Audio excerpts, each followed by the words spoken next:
my kids got to play with, fell off and landed in the batter's box on the other side of the plate. The other kids giggled while the coach clapped his hands and shouted encouraging words to me as I picked the ball up and put it back on the tee. I looked up and I saw my father's expectant face through the chain-link fence near the dugout. I slowly and deliberately lifted my bat, held it out at arm's length, and aimed at the top of the tee with one eye closed.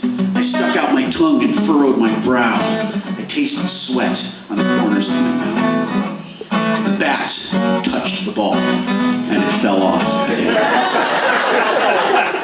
The kids giggled again. The coach clapped his hands encouragingly again. I replaced the ball on the tee again. "Come on, Willow," my dad said. "You can do it." I took a deep breath, held the bat as tightly as I could, and swung for the fences.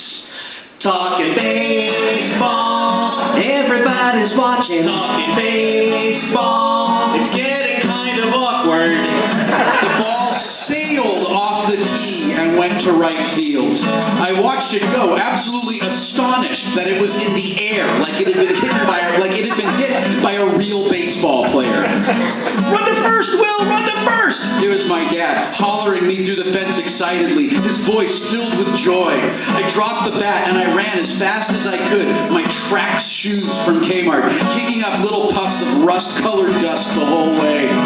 Talking baseball, starting to get the hang of it. Talking baseball, I'm sure this will all turn out well.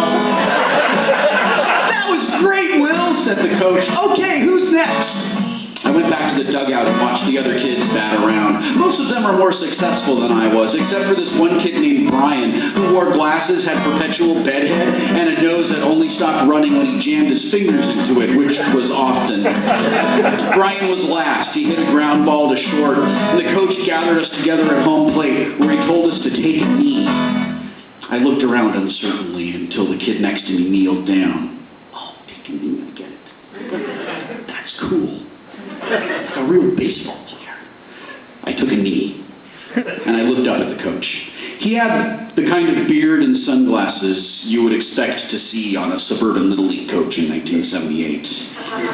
He wore a dirty baseball jersey with yellow sleeves. "That was great, everyone," he said. "Now we're going to hit some balls without the tee." "Wait, what?"